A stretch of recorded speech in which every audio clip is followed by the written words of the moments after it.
Olá, eu sou Isabela Ribeiro. Oi, eu sou Bárbara Almeida e esse é o Nós no Divã.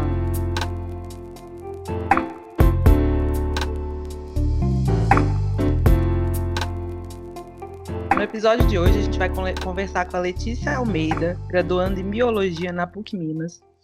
E ela vai falar para a gente um pouco sobre a produção de saber na universidade e a relação com a comunidade. Para começar, eu trouxe alguns dados aqui que foram coletados entre 2013 e 2018 a pedido da CAPES. O Brasil se mantém na 13ª posição na produção científica global.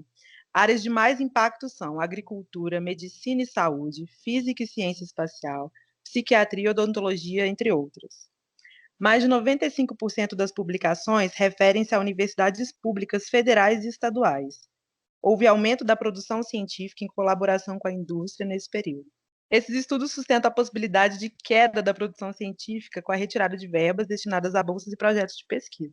Esses dados, gente, eles retratam a importância das universidades, né, especialmente universidades públicas, na produção do conhecimento no país. Saberes esses que são utilizados a serviço da própria sociedade, né, favorecendo a saúde, sustentabilidade, indústria, educação e relações sociais. Ou seja, o conhecimento, os saberes construídos na universidade, eles retornam como investimento para a própria sociedade, né?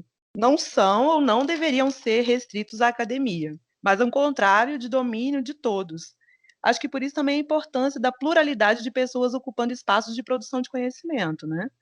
Para que essas produções elas reflitam algo da imagem do país. Nesse caso, a Letícia é uma dessas mulheres que pesquisam e aplicam conhecimento a favor da comunidade em diferentes experiências, que ela vai contar para a gente aqui hoje. Então, Letícia, eu passo a palavra para você, conta para a gente um pouco sobre o que e como você faz na universidade, né? Com o seu projeto de ensino, pesquisa e extensão.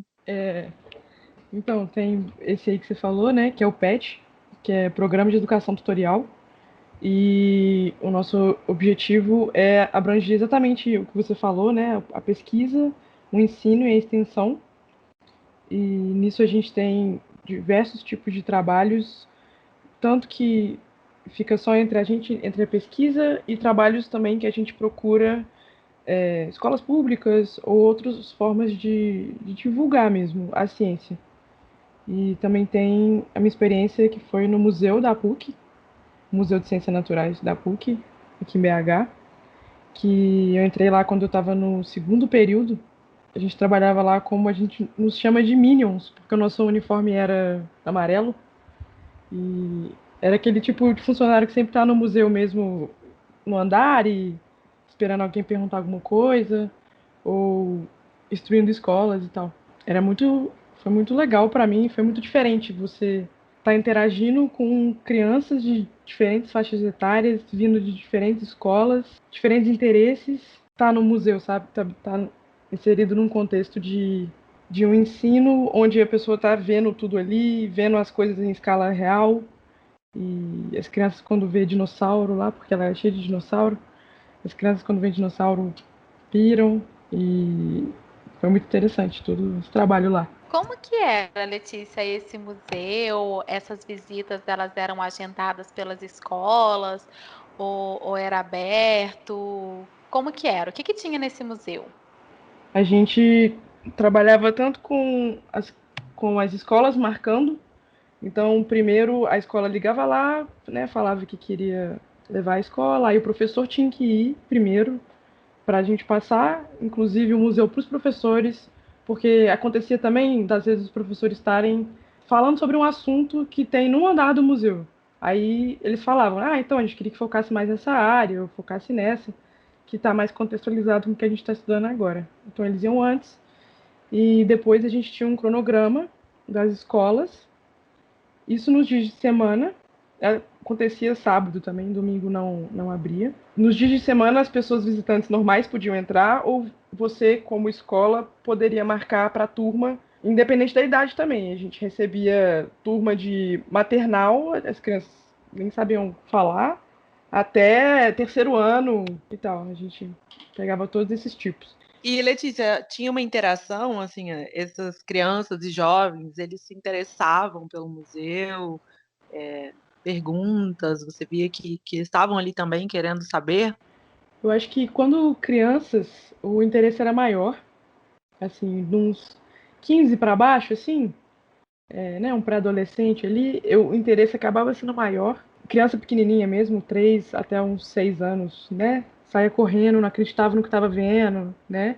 Também tinha criança que já estava lá pela 10ª, milésima vez também, que ia, porque lá nos finais de semana abre, né, também, e tem várias atividades e tal, então muitas vezes acontece dos pais chegarem lá 9 horas da manhã, quando abre, e sair só às 5, quando fecha, sabe?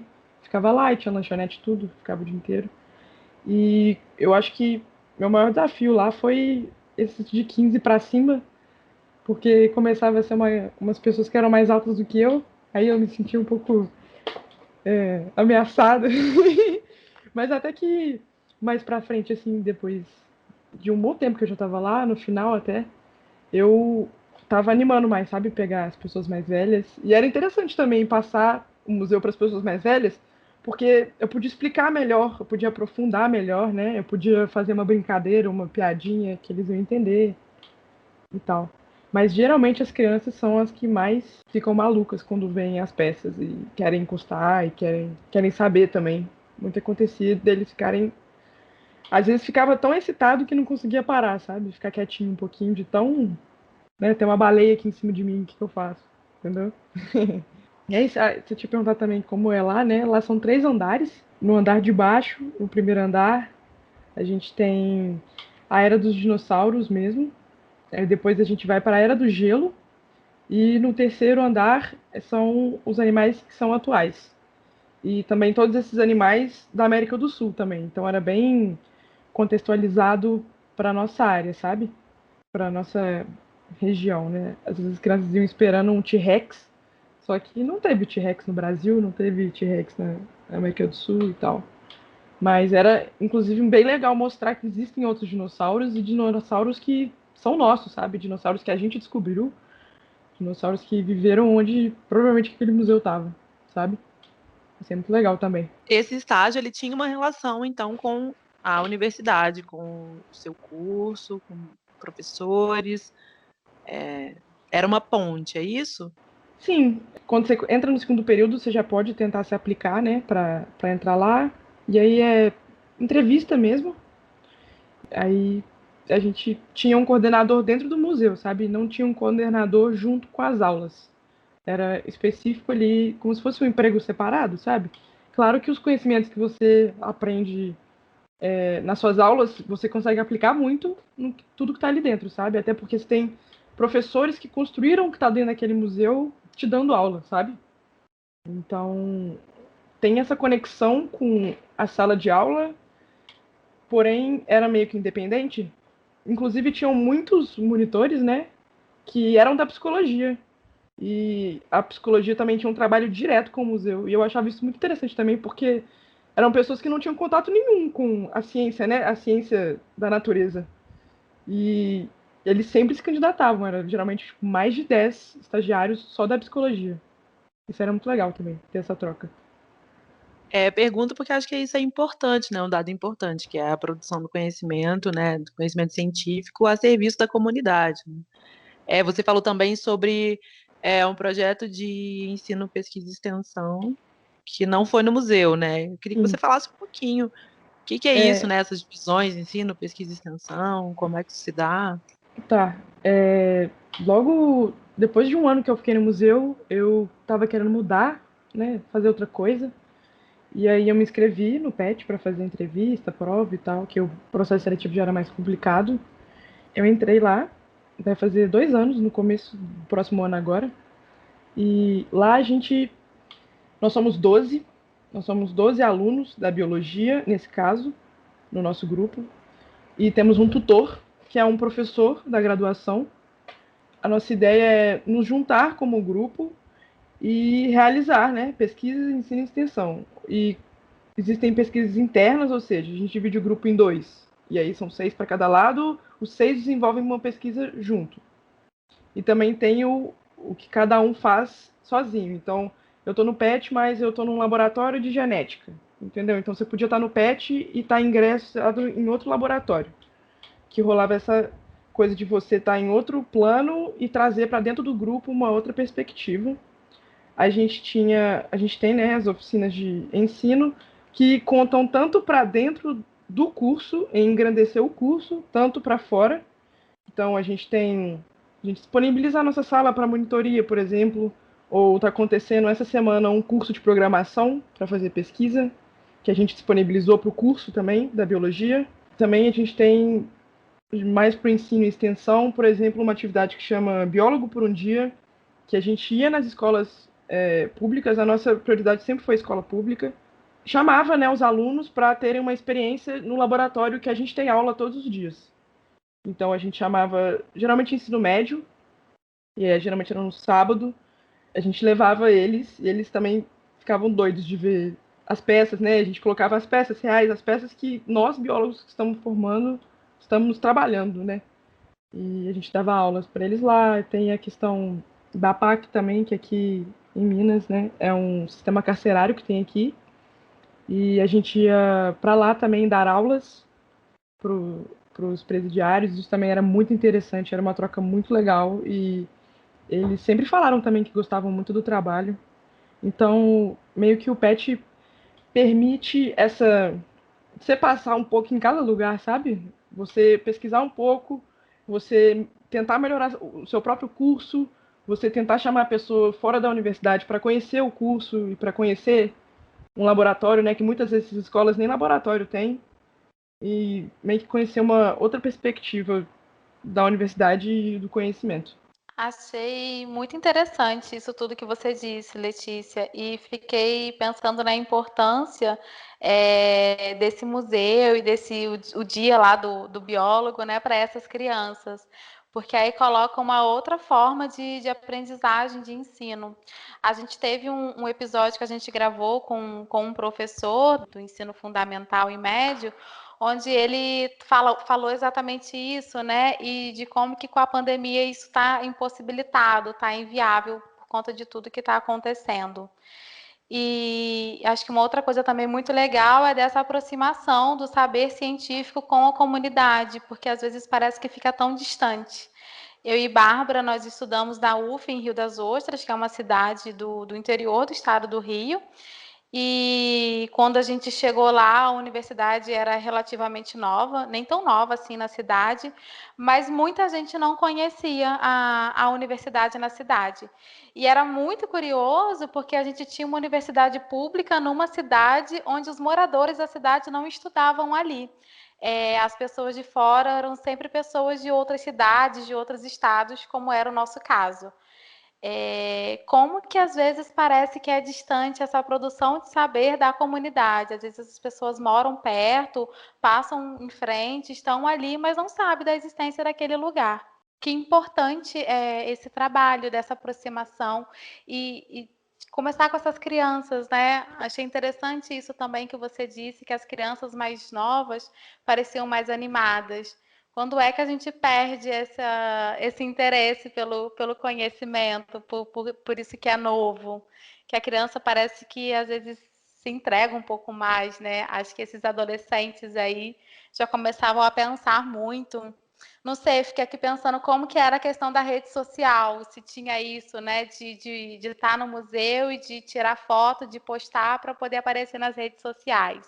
Isso aparecia lá, acontecia ou não? Como que era? Então, antes da gente passar o museu, a gente passava as regras, né? E a regra sempre foi que a gente daria tempo para tirar foto, para, né, querer parar certinho se quisesse ler a placa, né? Porque a gente contava tudo sobre os animais, mas às vezes a pessoa, né, quer passar sozinha, quer ficar mais tempo olhando.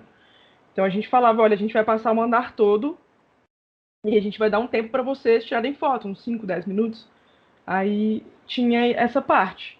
Mas às vezes não acontecia da gente estar passando o museu e você tá falando e tem alguém que tá no outro bicho que você nem chegou, já tirando foto, não sabe nem o nome, não sabe nem o que tá acontecendo.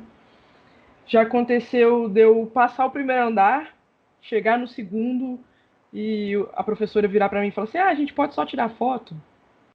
Aí, né, eu, claro, pode ser, se vocês preferem dessa forma. E aí não passei os outros dois, por exemplo. Ficaram tirando foto no segundo, tiraram foto do terceiro e não viram as explicações. Mas também já tive pessoas que A sala também foi, não, beleza, vamos segurar a nossa onda aqui, vamos esperar terminar de falar, vamos tirar a foto. Inclusive, a gente geralmente não gosta, né, de aparecer nas fotos, porque você tá explicando, você tá trabalhando, e acontecia isso às vezes também, você tá falando e a pessoa tá tirando foto sua, e junto com o bicho, e você nem queria, sabe? Você só queria estar passando ali. Então, isso acontecia assim. Acontecia essa parte. Acontecia tantas pessoas que respeitavam e as pessoas que às vezes não tinham muita noção. E dentro dessas situações aí, você já passou por alguma situação embaraçosa, uma situação complicada? É, Não sei. eu, eu passei por uma que lá no museu, pra gente não iludir muitas pessoas que sempre vão esperando um T-Rex, a gente tem só uma cabeça. Porque o T-Rex é muito grande, não nem caberia no museu. E lá a gente tem só uma cabeça. Aí eu tava passando, né, explicando mais sobre esse dinossauro para as crianças, devia ter uns 6, 7, 8 anos, nessa faixa etária. Aí eu expliquei sobre tudo, que acontece, sobre tudo sobre o animal. Aí dei um tempo para as perguntas, e o menino virou para mim e falou assim: mas que dia que Deus fez o dinossauro? Porque ele fez tal coisa no dia um, tal coisa no dia 2. Qual que é o dia do dinossauro? Aí eu fiquei um pouco, né? Tive que pensar rápido no que eu ia fazer, porque não está muito na minha linha de pensamento, né? Sobre dias de construção do mundo. Aí eu não sei se foi a melhor ideia, né? Mas eu tentei explicar para ele um pouco sobre relatividade do tempo e explicar que talvez o tempo de Deus não é o mesmo tempo para a gente, entendeu? Então que talvez o dia do Deus sejam milhões de anos para a gente e para às vezes, né? Às vezes Deus está dia tal, dia 7 dias para construir o mundo, mas para nós demoramos muito mais, que nós temos uma outra perspectiva, né, de tempo. E aí eu tentei explicar para ele que os tempos são diferentes. O nosso tempo e o tempo de Deus são tempos diferentes, porque eu achei que na hora que foi a melhor forma de eu tentar sair dessa situação sem virar e falar, tipo, não acredito nisso, então tchau. Eu tentei explicar, aí ele pareceu satisfeito, não sei se ele entendeu alguma coisa que eu falei, e a professora também parecia satisfeita, então falei, então tá, mas qualquer dúvida, pergunta aí. Esse foi um dia engraçado. Parece que foi uma boa saída, uma boa solução essa que você arrumou. Também concordo, né? Que imagino que foi a saída possível numa situação como essa, você ali no estágio, né? Inesperado, né? Criança tem isso, né? As perguntas são inesperadas e essa criança traz alguma coisa, provavelmente, ali da cultura da família dela, né? Da relação familiar. Mas acho que a escola, o museu, esse espaço e de produção de conhecimento é mesmo para a criança poder questionar, né? Para você trazer uma o lado da ciência, né? Trazer uma outra visão, né? Que não é a visão da religião, enfim, com uma resposta fechada, talvez, mas outras respostas possíveis para essa pergunta, né? Para ela poder se questionar também. E a produção de conhecimento é isso. Acho muito importante, Letícia, você trazer sua experiência. Fiquei muito feliz com esse episódio, inclusive, porque eu acho que a gente está vivendo uma realidade em que as universidades públicas elas são ameaçadas. O conhecimento científico ele tem sido invalidado, jogado para escanteio, tem sido um grande desrespeito, inclusive, com os pesquisadores, sendo desqualificados, né? E na verdade a gente está vendo que, inclusive pelos dados que eu trouxe no início do podcast, que a produção científica está aqui a serviço da comunidade, a serviço do desenvolvimento do país. E ela não pode ser somente para o lucro de alguns, né? Ela tem que retratar a realidade. Quando a gente fala de universidade do interior, como a Isabela trouxe aqui, é para isso, é para a população, é para ela representar uma diversidade, porque é o que a gente fala do nosso país, né? Ele é diverso e a gente precisa ter essa diversidade também na produção de conhecimento, porque quem está lá produzindo conhecimento que vai dar a cara, né? É que vai dar a cara do que é produzido e de como é produzido. Mas tudo que a gente faz, né, tem alguma coisa científica por trás, né? Tem algum conhecimento, tem alguém que estudou e que investiu. Né? Então a gente precisa investir nessas pessoas também. Obrigada, Letícia. Sim, exatamente isso, Bárbara. Acho que nesse tempo de pandemia isso ficou ainda mais escancarado, porque foram as universidades e institutos federais que pautaram aí as suas pesquisas para, sei lá, EPI, respirador, teste, agora vacina, que está tendo aí uma grande discussão se é para tomar vacina, não é, faz mal. Enfim, uma série de questionamentos infundáveis que estão acontecendo graças a, sei lá, correntes de WhatsApp. Vamos ouvir o que esses cientistas estão falando, o que eles estão dizendo, afinal, eles dedicam uma vida para isso. Muito obrigada, Letícia, por ter aceito o nosso convite. Foi muito bom bater esse papo com você. Para finalizar, eu só queria falar que, conversando aqui com vocês, eu tive uma outra perspectiva que talvez esse menino que foi no museu criança é o mesmo que vai querer ir no biólogo por um dia, sabe? Vai querer voltar num laboratório, vai querer estar mais presente, mais perto da ciência. Então, pensar também que às vezes é muito fundamental você influenciar isso quando a criança é pequena. E eu tinha pensado nisso agora aqui. E gostaria de agradecer o convite de vocês, falar que eu sou fã, gostei do episódio sobre plantas, achei muito interessante. A moça era muito legal mesmo, a engenheira ambiental lá, foi bem bacana. Agradecer o convite e, de qualquer forma, eu consegui completar para ajudar vocês aqui no time de vocês. Estou disponível para novas gravações. Obrigado. Obrigada, Letícia.